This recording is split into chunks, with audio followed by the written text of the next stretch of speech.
Good afternoon, students. It's our 11th lecture on Laplace transform. In previous lecture, what we have seen? We have seen the inverse Laplace transform, and in that we have seen a convolution theorem. That means how do we apply the convolution theorem if we have to take the Laplace inverse of any function. And now we comes on the Laplace transform of periodic function. Here is some special functions we have to study, and we have to see how we get the Laplace transform of some special functions, and one of them is a periodic function. Here we have to see the Laplace transform of that. अब periodic function आप सब लोगों को पता है कि periodic function क्या होता है. जो function particular interval या particular period के बाद repeat होता है, that is called as a periodic function. ये basic definition आप लोगों को सबको पता होंगी. 11th-12th में भी ये पार्ट हुआ है. और अगर एग्जाम्पल हम लेंगे उसका तो that is sign and cos. हमें पता है कि साइन और कॉस की वैल्यू पर्टिकुलर इंटीग्रल के बाद पर्टिकुलर इंटरवल के बाद क्या होती है, रिपीट होती है. जैसे हमको पता है कि साइन 0 होता है, देन साइन पाई अगर हमने लिया तो again it become a 0. That means after the interval of pi the value of sine become a 0, and that's why we say it is a periodic function. ऐसे ही cos का भी रहता है. तो हम उसकी डेफिनेशन देख लेते हैं यहाँ पे. How to define a periodic function? Here a function f of t defined for t is greater than 0. यहाँ पे t greater than 0 is said to be a periodic with a period capital T. That capital T is also greater than 0. If we can write that in the form of f of small t plus capital T is equals to f of t. अगर किसी function को ऐसे form में हम express कर रहे हैं, that is f of small t plus capital T is equals to f of small t, then that is called as a periodic function. f of t is called as a periodic function with a period t. यहाँ पे condition रहती है कि that small t is greater than 0, and then we say that f of t is a periodic function with period t. अब अगर periodic function रहा है f of t, so how to get the Laplace transform of that f of t? Then L of f of t equals to that is equals to 0 to capital T. ये capital T क्या denote करता है यहाँ पे? capital T denotes the period of that small f of t. In integral e raised to minus s small t f of t dt, and in denominator 1 minus e raised to minus s capital T. So in this way, that is the Laplace transform of the periodic function f of t. So remember that formula.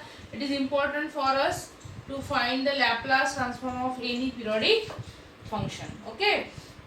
And now we comes on one problem of that periodic function. That means how to get the Laplace transform. So here I have written that find the Laplace transform of half wave rectified sine wave defined as.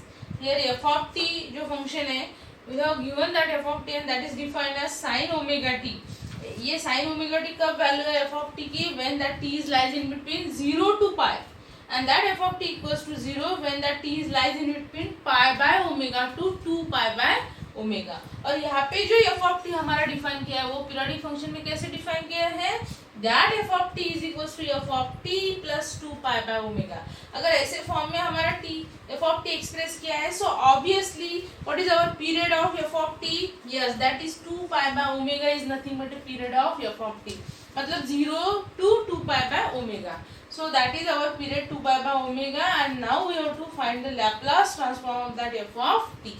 So सबसे पहले तो f of t हम Laplace transform का formula लिख लेते हैं कि how to get we Laplace transform that.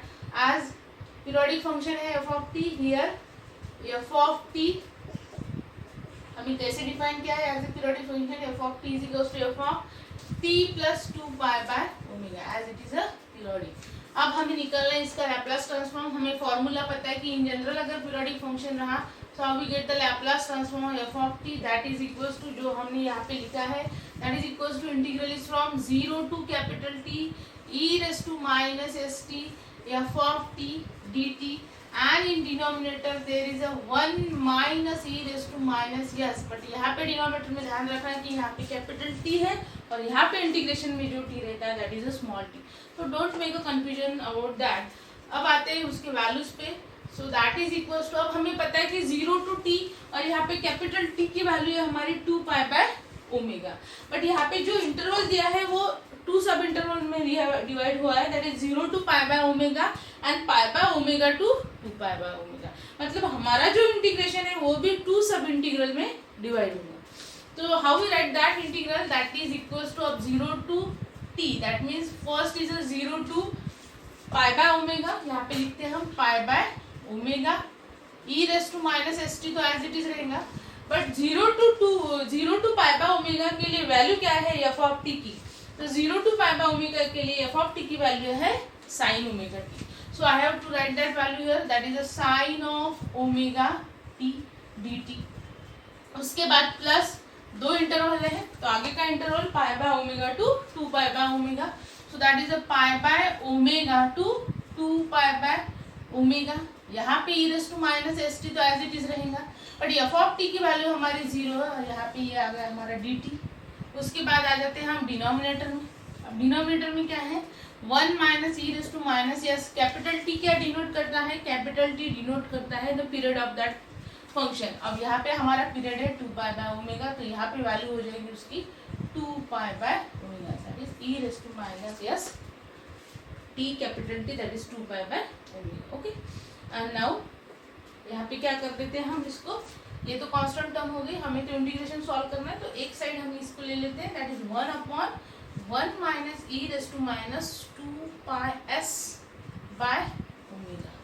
Okay, अब आगे आ जाते हैं हम इंटीग्रेशन पे।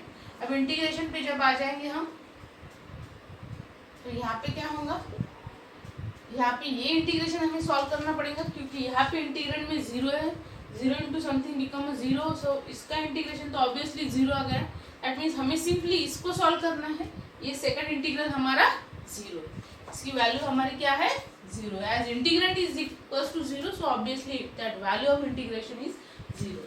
अब आगे आ जाते हैं इस टर्म की तरफ। अब ये टर्म अगर थोड़ी सी ध्यान से यहाँ पे आप ऑब्जर्व करेंगे तो इसके लिए हमने बहुत बार फॉर्मूला देखा है, अगर आप लोगों के ध्यान में होगा तो, अदरवाइज आपको नहीं आएगा। How is that formula? That formula is integral is from e raised to x into sin bx dx। क्या रहता है इसका फॉर्मूला?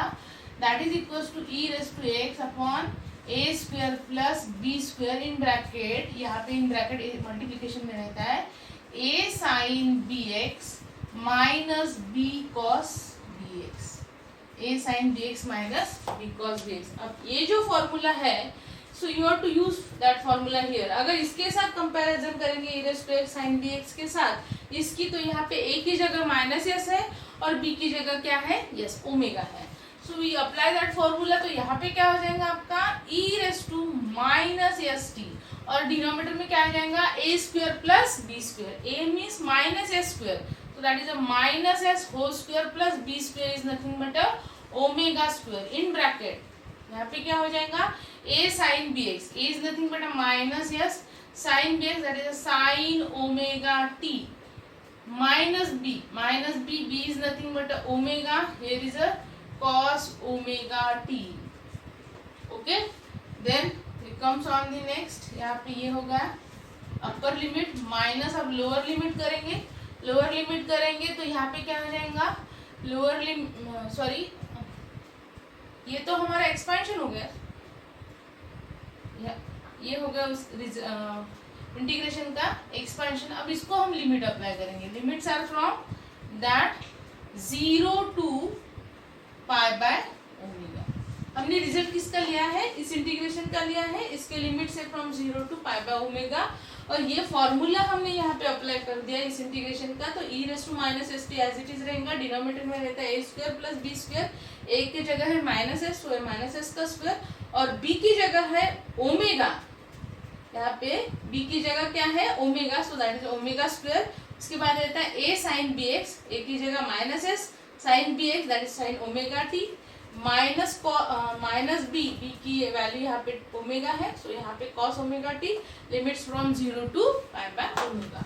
और यहाँ पे हम ये जो है इसको क्या करेंगे, यहाँ पे नेक्स्ट हमारा इंटीग्रेशन था, so we write that, so that is equals to 1 upon 1 minus e raise to minus 2 pi S by omega, so that is equals to, अब यहाँ पे देखो क्या होगा, अपर लिमिट अगर यहाँ पे हम पुट कर रहे हैं तो यहाँ पे टी किससे रिप्लेस हो जाएगा पाई बाय ओमेगा से, तो यहाँ पे हम लिखेंगे अपर लिमिट 1 टाइम हम अपर लिमिट पुट करेंगे और माइनस लोअर लिमिट, सो यहाँ पे e raise to minus s t is replaced by omega, pi by, yes, t is replaced by pi by omega.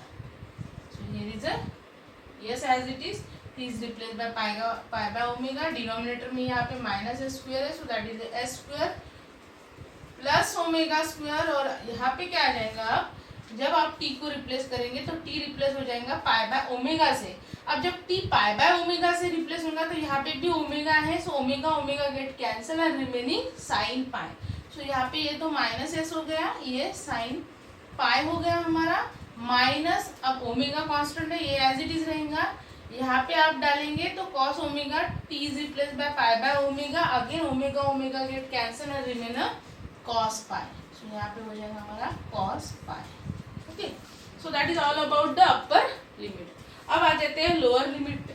अब जीरो पुट करेंगे, so zero put, lower limit जब हम put करते तो minus sign रहती, इसको भी हम ब्रैकेट में ले लेंगे, लगे तो यहाँ पे स्क्वायर ब्रैकेट करते हैं इसको.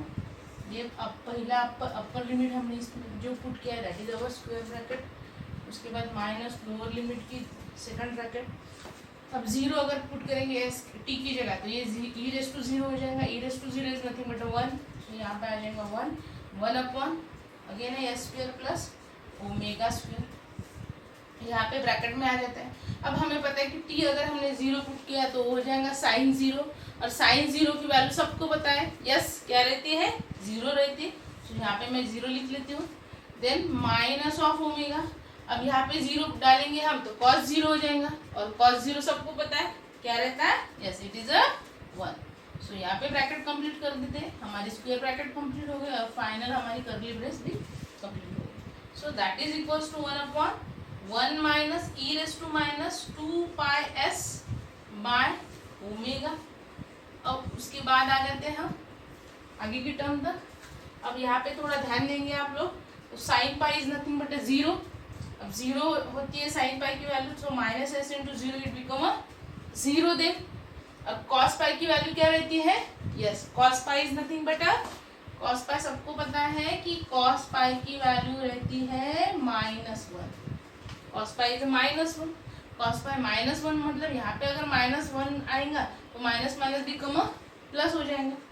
सो प्लस होने के बाद हम यहाँ पे लिखेंगे आउटर टर्म तो हमारी एज इट इज है, that is e raise to minus S pi by omega upon s square plus omega square. हमारी ये टर्म 0 हो गई, ये माइनस ओमेगा है और कॉस पाई की वैल्यू माइनस है, so minus minus plus omega हो गया, ये हमारा, ये हो गया हमारा प्लस ओमेगा. उसके बाद आ जाते हैं अगले लिमिट की तरफ. सो -1 upon s square plus omega square. अब अगर यहाँ पे देखेंगे तो यहाँ पे इसकी साइन माइनस ओमेगा है और ये बाहर माइनस है, so minus minus become plus, तो ये यहाँ पे साइन क्या हो जाएंगी हमारी, प्लस हो जाएंगी. अब दोनों को यहाँ पे ब्रैकेट क्लोज कर देते हैं. अब थोड़ा अगर आप लोग यहाँ पे ध्यान से देखेंगे तो क्या दिख रहा है आपको कि ये जो टर्म है डिनोमिनेटर की कॉमन है दोनों की तरफ, सो वो टर्म हम बाहर निकाल लेंगे. अब बाहर निकालने के बाद क्या सिंप्लीफिकेशन हो जाएगा, that is Laplace transform of f of t, that is equals to, यहाँ पे आ जाएगा हमारा 1 upon 1 minus e raise to minus 2 pi S by omega, और यहाँ पे आ जाएगा हमारा s square plus omega square. हमने ब्रैकेट के बाहर निकाल लिया और ब्रैकेट के अंदर क्या आएगा हमारा e raise to minus S pi by omega into W plus 1. Okay, so in this way we get a Laplace transform of that f of t. So hope you understand that all part.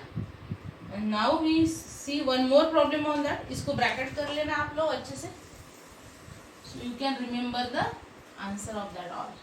Okay, so that is the Laplace transform of f of t when it is in the form of periodic function. और ये जो omega है आपका, ये multiplication है, ध्यान देना. okay.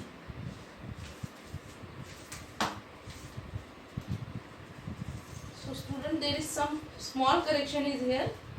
That term as it is I have written, that is also as it is, s square plus omega square as it is. That sin pi is a 0, so that whole term become a 0. But here is a minus omega and cos pi is a -1. So minus minus become a plus. So that's why we write here omega plus. अब यहाँ पे plus क्यों आया, क्योंकि यहाँ पे minus minus plus हो गया, तो प्लस, बट यहाँ पे भी क्या रहेगा, ओमेगा रहेगा. So I have written that omega here, और डिनोमिनेटर में रहेगा square plus omega square.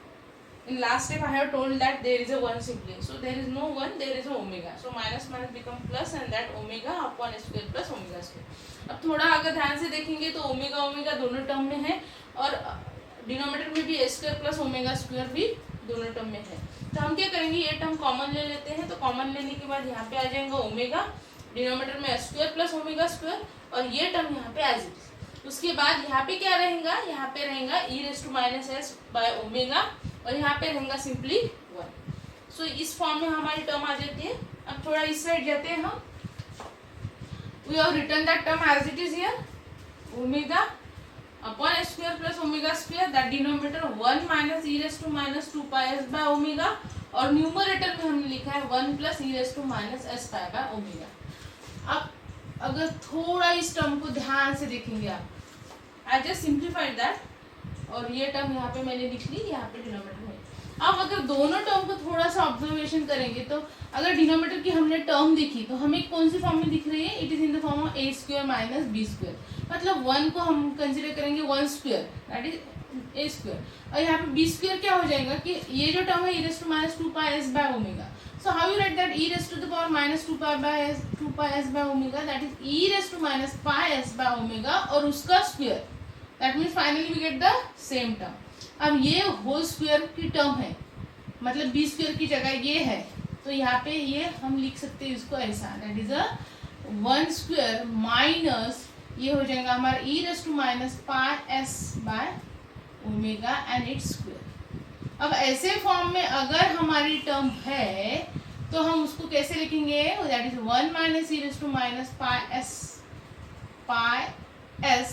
Bye omega, और दूसरी टर्म हमारी होंगी 1 plus e raise to the power minus pi S by omega. So ये टर्म हम ऐसे फॉर्म में लिखेंगे.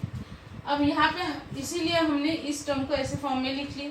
अब लिखने के बाद क्या हुआ, न्यूमरेटर में भी ये टर्म है और डिनोमिनेटर में भी है, so both get a cancel.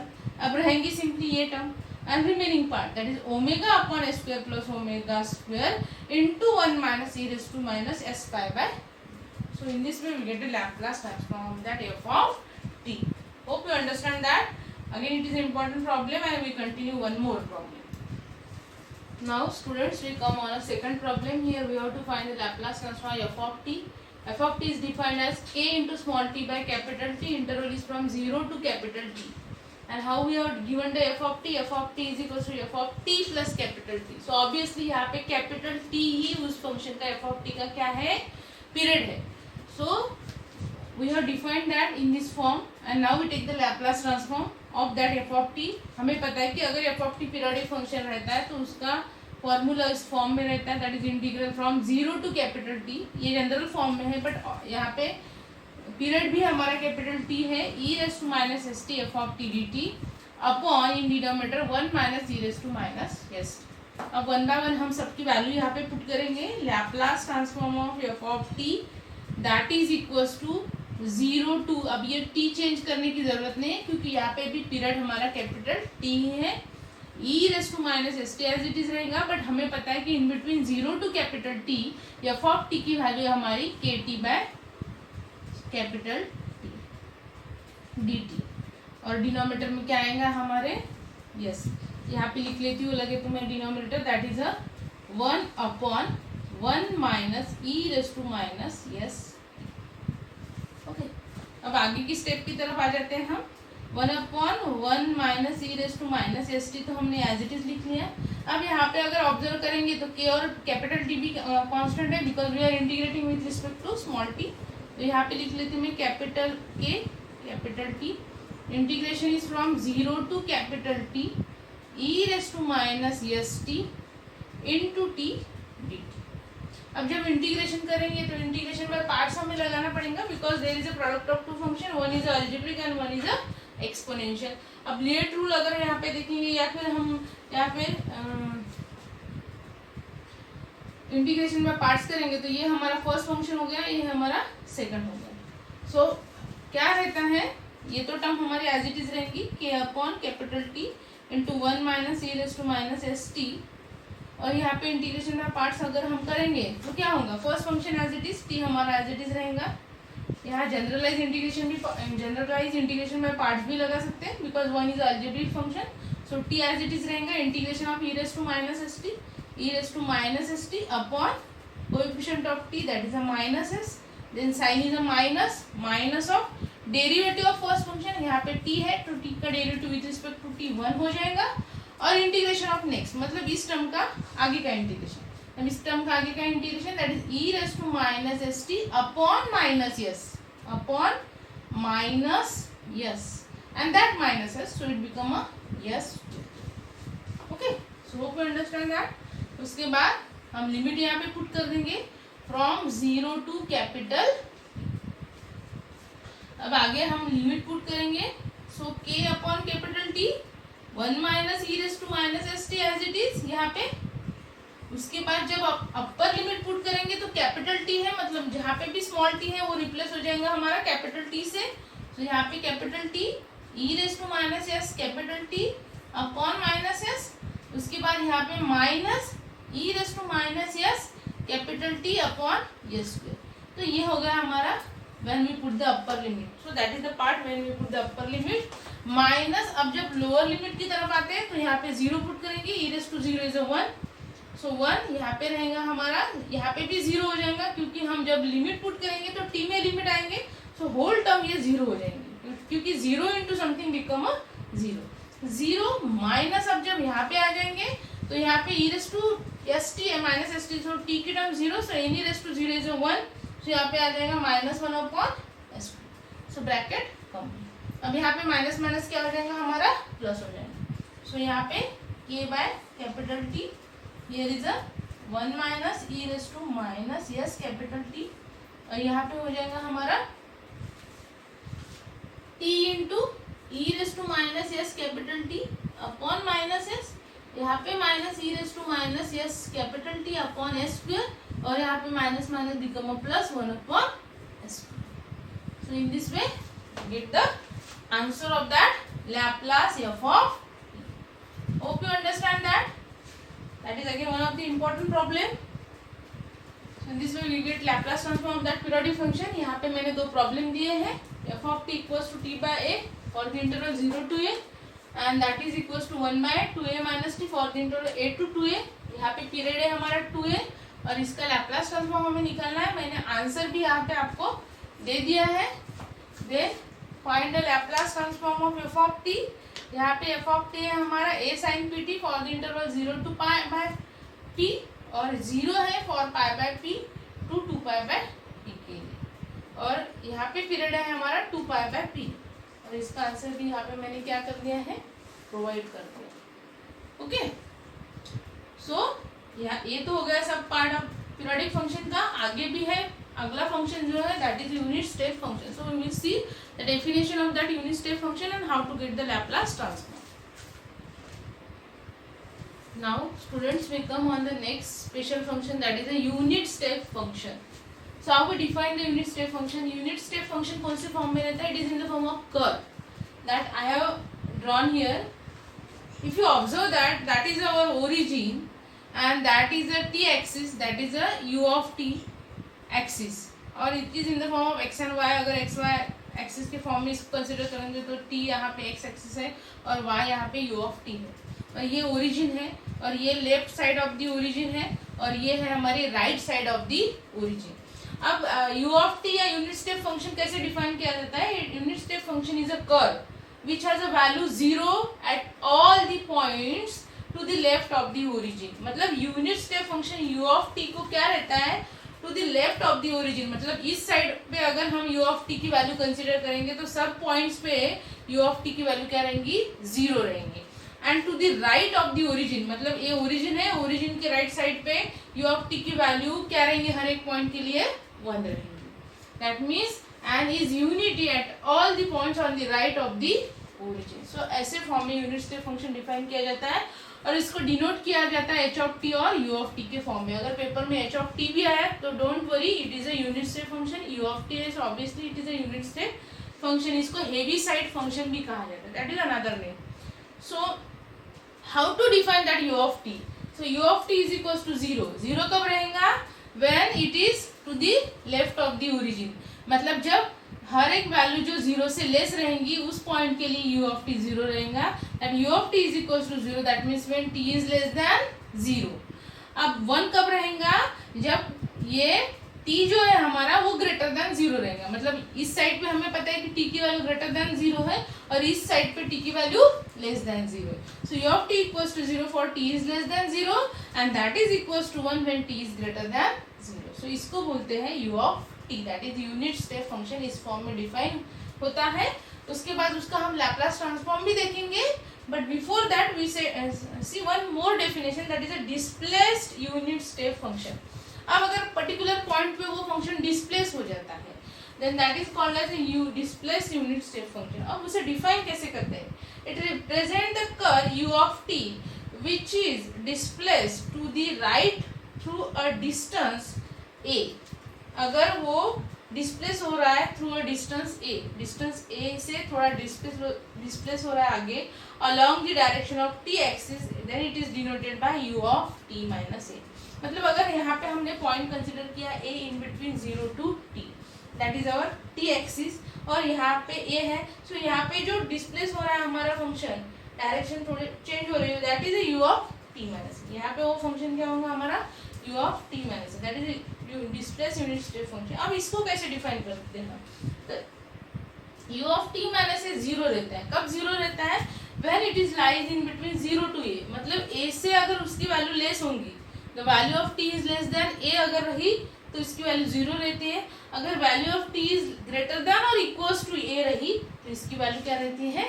1 रहती है. मतलब after the a the value of t minus a is a 1 and before the a the value of u of t minus a is a 0. So remember that thing, two things. And now we comes on the Laplace transform of that unit step function. अब Laplace transform u of t निकालने के लिए obvious है उसकी basic definition हम consider करेंगे Laplace transform की. अब बेसिक डेफिनेशन से हम कैसे लिखते हैं किसी भी फंक्शन का Laplace transform? That is equals to integral is from 0 to infinity e raised to minus st. यहाँ पे f ऑफ t की जगह क्या है? u ऑफ t, मतलब यहाँ पे क्या होगा? e raised to minus st u of t dt. Okay, अब हमें पता है कि u ऑफ t की वैल्यू कैसे डिफाइन की है हमने. u ऑफ t 0 रहता है. कब 0 रहता है? when t is less than 0. और कब 1 रहता है? when t is greater than 0. मतलब अगर लेस देन, ग्रेटर देन और इक्वल्स टू 0, मतलब 0 से इंफिनिटी तक ऑब्वियसली u ऑफ t की वैल्यू क्या रहेंगी? 1 रहेंगी. And before the 0 it is a 0. But अगर हम यहाँ पे लिमिट ऑब्जर्व करते हैं तो हमारे लिमिट क्या है? 0 टू इन्फिनिटी, मतलब लिमिट कहाँ से शुरू हो रहे हैं? 0 से इन्फिनिटी तक. अब 0 टू इन्फिनिटी के लिए u ऑफ t क्या रहेगा? Obviously it is a 1 because it is after, that means from 0 to infinity. So यहाँ पे u ऑफ t की वैल्यू क्या हो गई हमारी? 1 हो गई. So e raise to minus st 1 into dt. अब सिंपली हमें e raise to minus st का इंटीग्रेशन लेना है with respect to t, and e raise to minus st और t का coefficient that is a minus s, उसके limits है from 0 to infinity. So यहाँ पे हमने लिमिट पुट के इन्फिनिटी जब यहाँ पे डालेंगे तो e रेज़ टू, ये माइनस है तो 1 बाई इन्फिनिटी हो जाएगा, और 1 बाई इन्फिनिटी क्या रहता है? 0 रहता है. अब जब लोअर लिमिट डालेंगे तो यहाँ पे साइन माइनस आएंगी. When you put the lower limit, यहाँ पे t की जगह अगर 0 पुट किया तो e raised to 0, e raised to 0 is nothing but a 1. So 1 upon minus s. Minus minus become a plus. So here is a 1 by s. So that is the Laplace transform your t is equals to 1 by s. उसके बाद आ जाते हैं हम Laplace transform of u of t minus a. That is a displaced unit step function. अब इसको कैसे define करेंगे? How to write that? Again by the definition, integral is from 0 to infinity e raised to minus st. यहाँ पे f of t की जगह ये function है, so we put that and integration with respect to t. अब अगर थोड़ा इधर इसकी डेफिनेशन की तरफ हम ध्यान देंगे तो हमें पता है कि u of t minus a कैसे डिफाइन किया है. सो 0 टू a के बीच अगर u of t minus a की वैल्यू रहेंगी तो वो 0 रहेंगी, और after the a, from the a to infinity अगर रहेंगी तो इसकी वैल्यू 1 रहेगी. सो हम क्या करेंगे? 0 टू इन्फिनिटी को स्प्लिट कर देंगे दो interval, from 0 to a and from a to infinity. अब 0 टू a के लिए भी ये इंटीग्रेशन एज इट इज, फ्रॉम a to infinity we write down that integration. अब अगर 0 टू a कंसीडर करेंगे तो हमें पता है कि when t is less then a तो इसकी वैल्यू 0, मतलब 0 to a के लिए u of t की वैल्यू क्या हो, u of t minus a की वैल्यू क्या हो गई 0। अब अगर u of t minus a की वैल्यू 0 है मतलब टोटल इंटीग्रेशन क्या हो गया 0। सो इसको लिखने की जरूरत नहीं है, 0 ही हो गया। अब आगे की तरफ आ जाते हैं फ्रॉम a टू इन्फिनिटी। अब a टू इन्फिनिटी देखेंगे तो u of t minus a कैसे डिफाइन किया है, u of t minus a की वैल्यू 1 कब है, when t is greater than equals to a।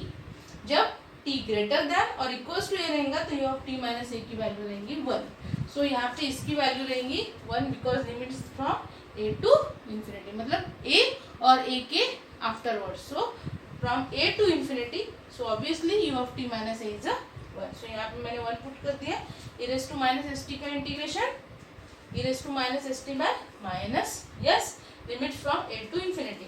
जब इन्फिनिटी डालेंगे यहाँ पे तो ये 0 हो जाएगा because e raised to minus st है, e raised to minus st denominator में जाएगा तो 1 upon e raised to minus st और 1 upon e raised to minus st when you put t equals to infinity that is 1 by infinity and 1 by infinity is a 0, so that's why it is a 0। and when you put here a, so minus for a lower limit minus e raised to minus t is replaced by a, so e raised to minus s upon that minus s minus minus become plus। so in this way we get that। so hope you understand both, that is a Laplace transform of unit step function and Laplace transform of displaced unit step function।